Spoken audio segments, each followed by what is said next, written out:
बताओ तारी कैसे कैसे कि कैसे बलम के कोरा सुतैलू, कैसे बलम के कोरा सुतैलू, केवाड़ी में कीली लगैलू, फटार से काका कैलू, फटार से जब ससुरा गैलू, नैहर से जब ससुरा गैलू, कै बजे दिया बुझैलू, फटार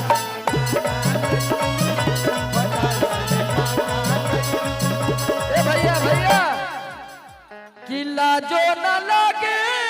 तो है और पूछे में ऐसन बात हो कि कैसे बलम के कोरा सुतैलू, कैसे बलम के कोरा सुतैलू, के बाड़ी में खिली लगैलू, फटार संग काका कैलू, फटार संग काका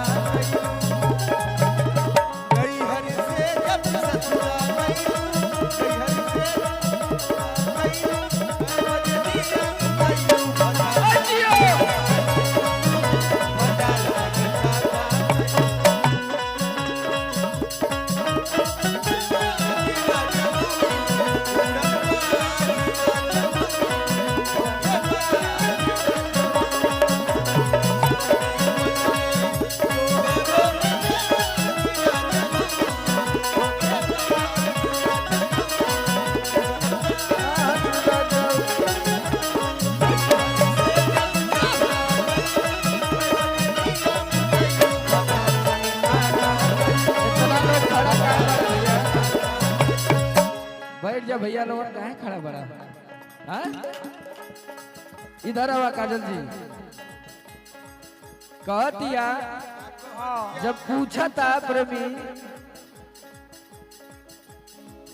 4 दिन में चमके लगा चेहरा पलाई,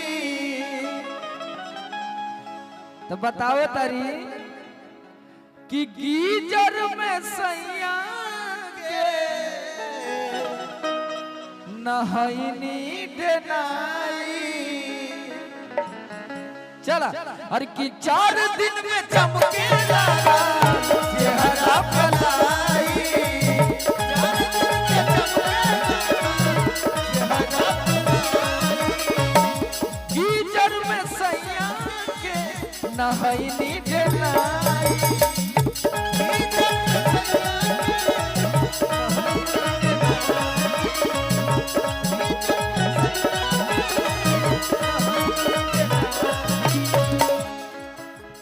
कई बार चोच से चोच लड़ैलू, हाय हाय लड़ा लो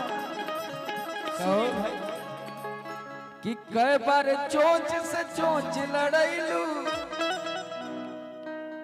और का रहे जाना तारा भैया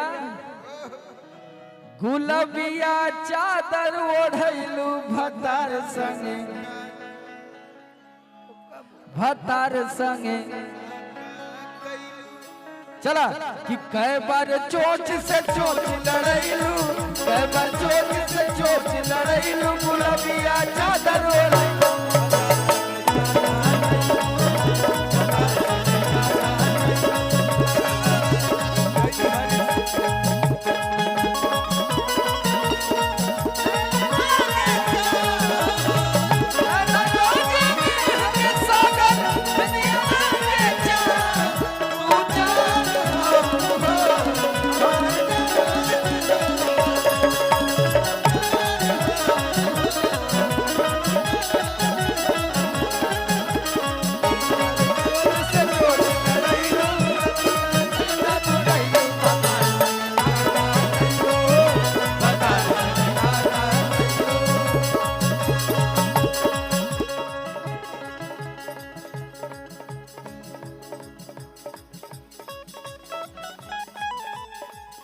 पहले से ज्यादा तुहर बढ़ल बारिया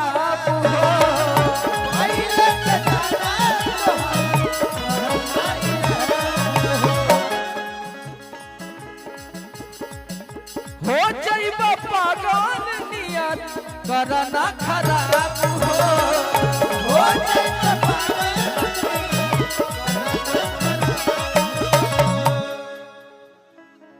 कि समर आलोक के पीछे घुमैलू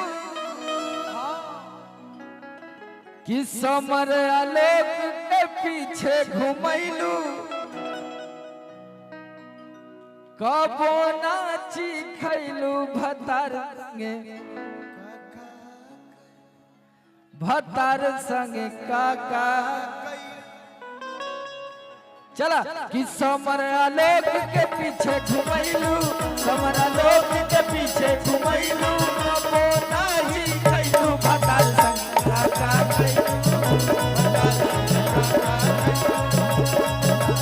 नैहर से जब ससुरा गईलू नैहर से जब ससुरा गईलू कै बजलिया बुझैलू भतार काका गईलू भतार संगे काका गईलू भतार संगे काका गईलू।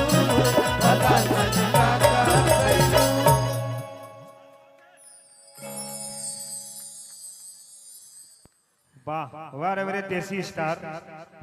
और अब एक एंट्री और करना है सर। हम चाहेंगे थोड़ा सा एक कल्लू जी का आगमन हो जाए और सारे कलाकार जो कलाकार लोग मंच में ही रहेंगे, बाकी लोग खाली करवा दीजिए मंच। हम चाहेंगे हमारे बीच में अब समर सिंह थे देसी स्टार, इन्होंने गर्दा मचाया। आपके बीच में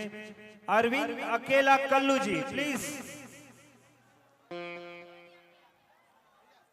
और हम चाहेंगे कि सारे कलाकार लोग मंच पे रहें।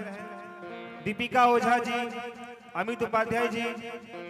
हमारे बीच में चंदन यादव जी का भी आगमन हो गया है, तो चंदन यादव जी भी आप भी मंच पर आए। और प्लीज बाउंसर से निवेदन है प्लीज मंच खाली कराएं। बहुत बहुत धन्यवाद। और जानी जजवा लागल बा जन मजवा लागल बा